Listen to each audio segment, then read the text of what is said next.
Assalamualaikum warahmatullahi wabarakatuh.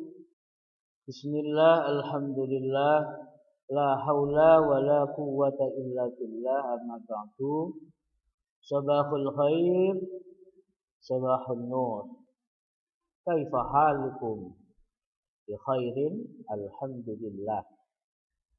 Bagaimana kabarnya anak-anakku sekalian?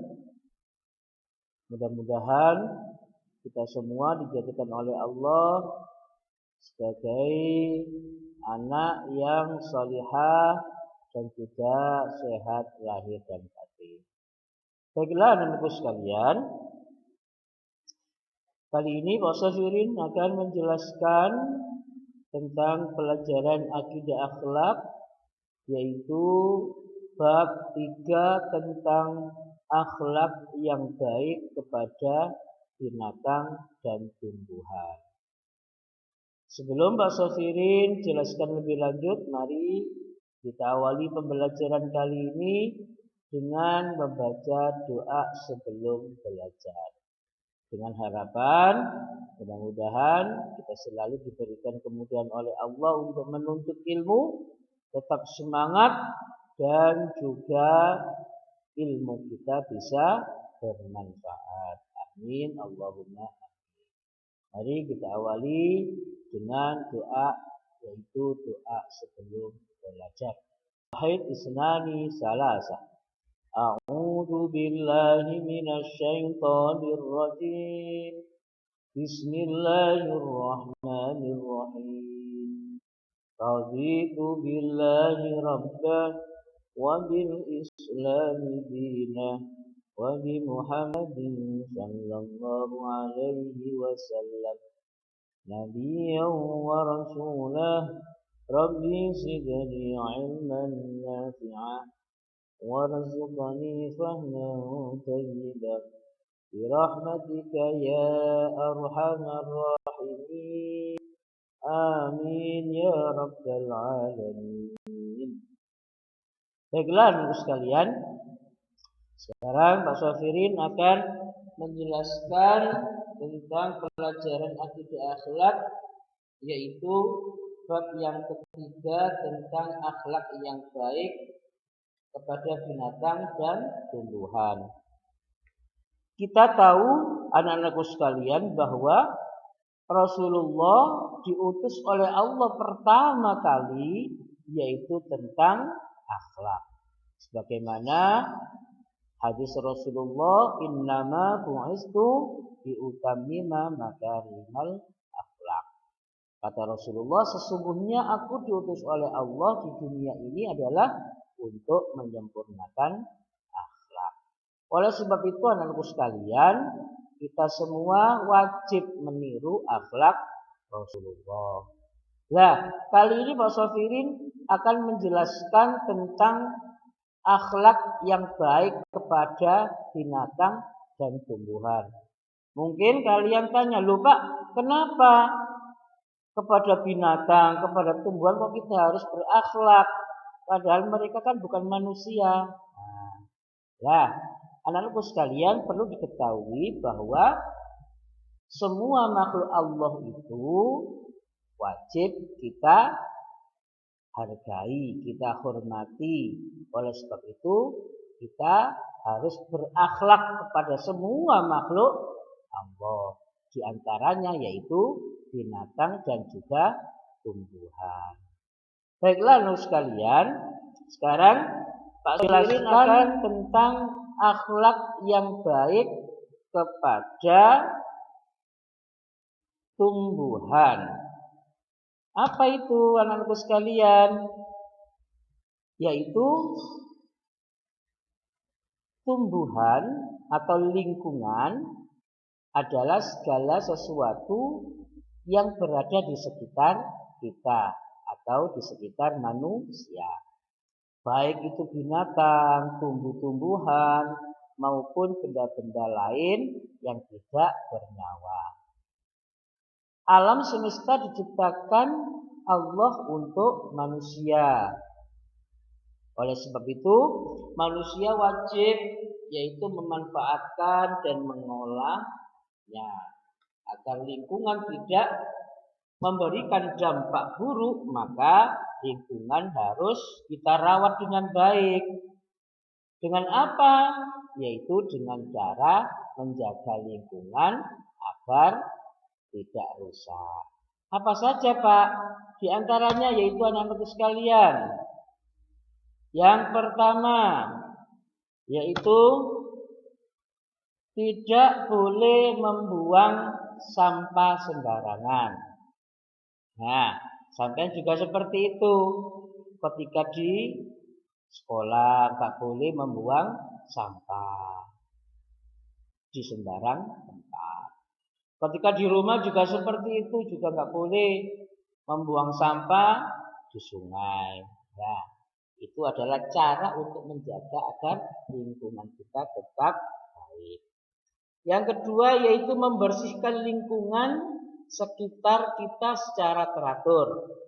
Contohnya, ketika sampean sekolah, di kelas itu ada yang kotor, maka sampean membersihkan. Kalau di rumah juga seperti itu. Bila rumah sampean kotor, disapu, dibersihkan. Ya, itu adalah juga cara menjaga lingkungan agar tetap nyaman dan juga bersih. Yang ketiga, anak-anak sekalian, yaitu membersihkan selokan agar bersih dan tidak dangkal. Nah, sekarang ini musim penghujan, yang mana air ini banyak sekali. Jikalau sampean membuang sampah sembarangan di selokan, di sungai, yang mana sungai itu akan dangkal, maka akan terjadi apa? Terjadi banjir. Oleh sebab itu, sampean tidak boleh sampah sembarangan agar lingkungan kita tetap baik dan juga nyaman. Anakku sekalian, apa saja keuntungan untuk kita menjaga lingkungan?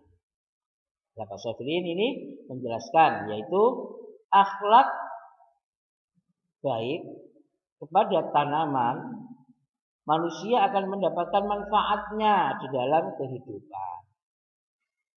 Di antaranya manfaat kita berakhlak baik kepada tanaman, anakku sekalian. Yang pertama yaitu mengurangi pemanasan global. Sekarang ini kalau musim panas luar biasa panasnya. Karena apa? Pohon-pohon banyak yang ditebangi, tidak ditanami lagi, sehingga terjadi polusi.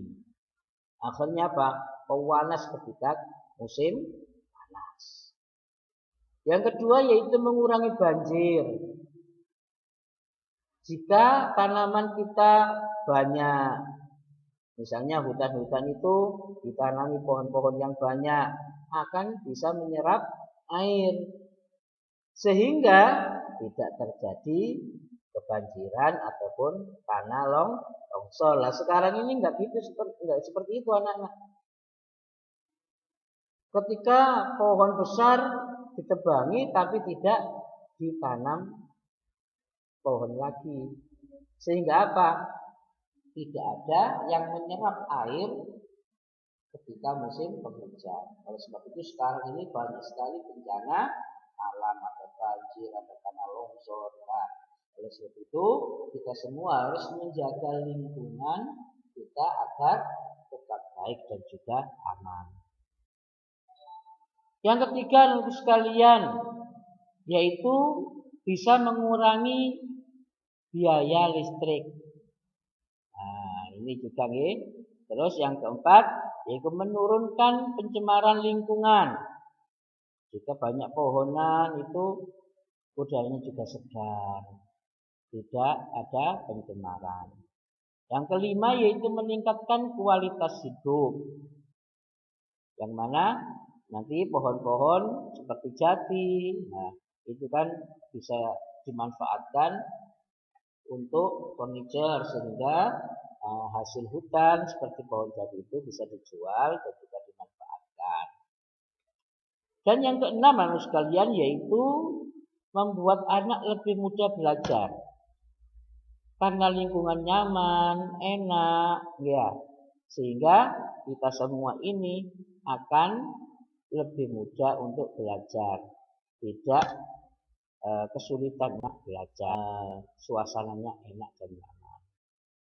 Selanjutnya anak-anak sekalian yaitu Pak Sofirin akan menjelaskan tentang menyayangi binatang. Allah Subhanahu wa taala menciptakan seluruh alam semesta. Matahari, bulan, bintang dan juga makhluk hidup semua ciptaan Allah. Binatang juga diciptakan untuk kebutuhan manusia. Manusia juga mengambil manfaat dari binatang. Manfaat binatang dalam kehidupan manusia yaitu diantaranya anak-anakku sekalian, yang pertama yaitu sebagai kendaraan.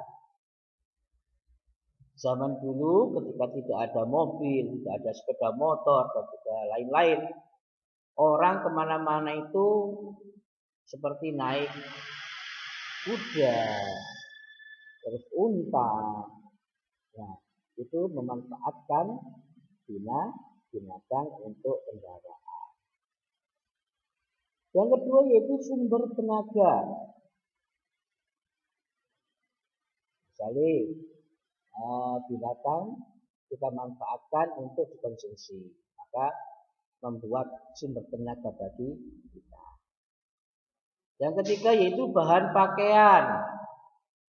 Bisa seperti kulit-kulit binatang kita gunakan untuk jaket, baju, pakaian, itu bisa kita manfaatkan dari kulit binatang.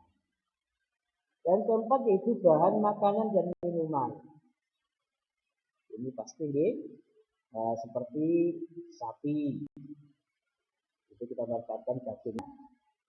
Terus ada lagi kita manfaatkan untuk minuman, yaitu sapi perah, diambil susunya, itu enak ya, dan juga menyehatkan.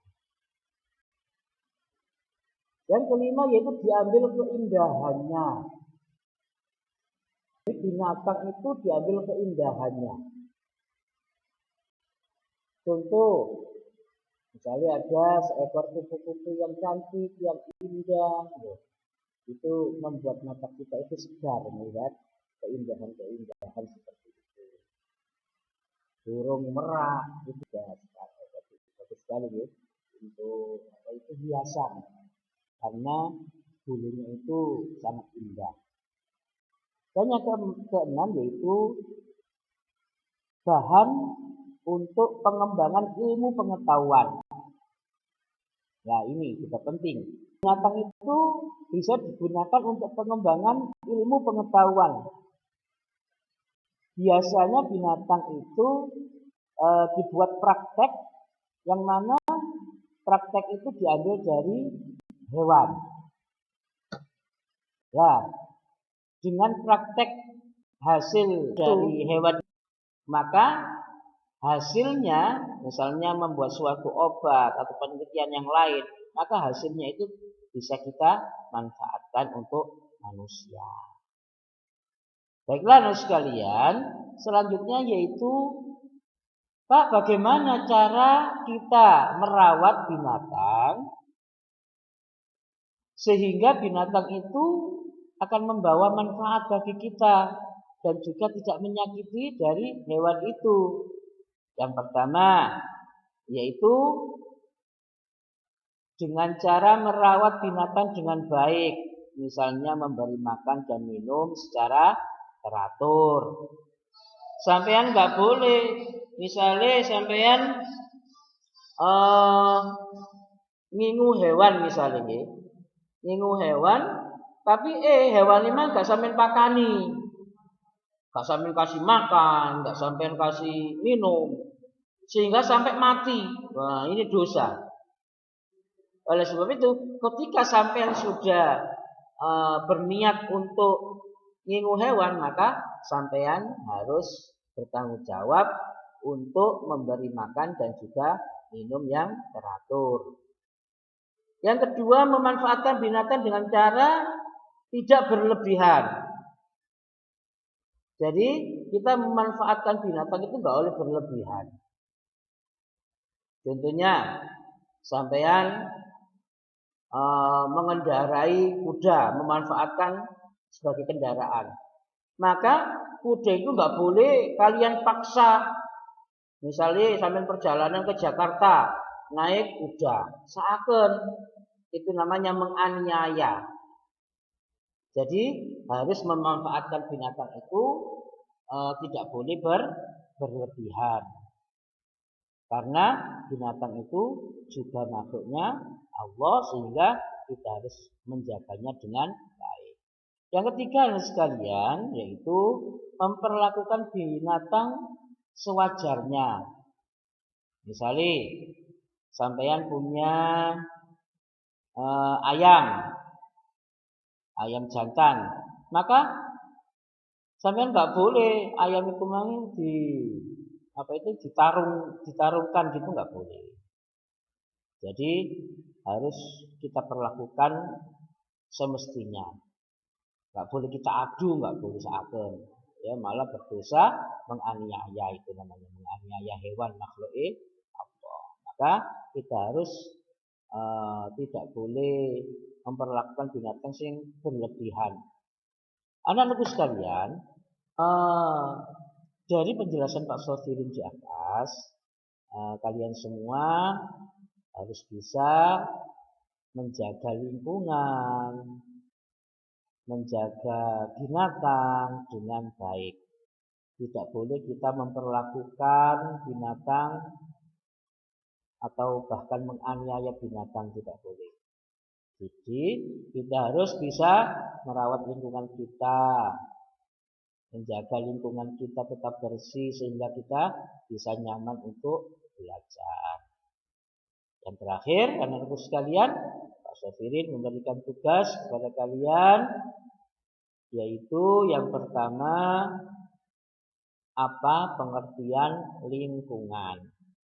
Yang kedua, bagaimana cara merawat lingkungan agar tidak berdampak negatif pada diri kita. Yang ketiga, sebutkan manfaat jika kita berakhlak karimah terhadap lingkungan, berakhlak baik terhadap lingkungan. Yang keempat, anak sekalian, apa saja manfaat binatang dalam kehidupan manusia. Yang terakhir, yang kelima, yaitu tolong kalian tulis ayat beserta artinya surat Al-Mu'min ayat 79. Itu tugas dari Pak Sofirin. Tolong dikerjakan di buku tugas dan juga dikumpulkan di wali kelasnya masing-masing. Anak-anak sekalian, demikian pembelajaran dari Pak Sofirin, yaitu tentang akidah akhlak, menyayangi binatang dan juga menyayangi tumbuhan. Anak-anak sekalian, mudah-mudahan pembelajaran kali ini kalian bisa memahaminya dan juga dijadikan oleh Allah ilmu yang bermanfaat. Amin. Allahumma amin. Ingat anak-anak sekalian, belajar akidah akhlak dengan Pak Sofirin, akidah akhlak semakin lebih mudah. Ihdinas siratal mustaqim. Wassalamualaikum warahmatullahi wabarakatuh.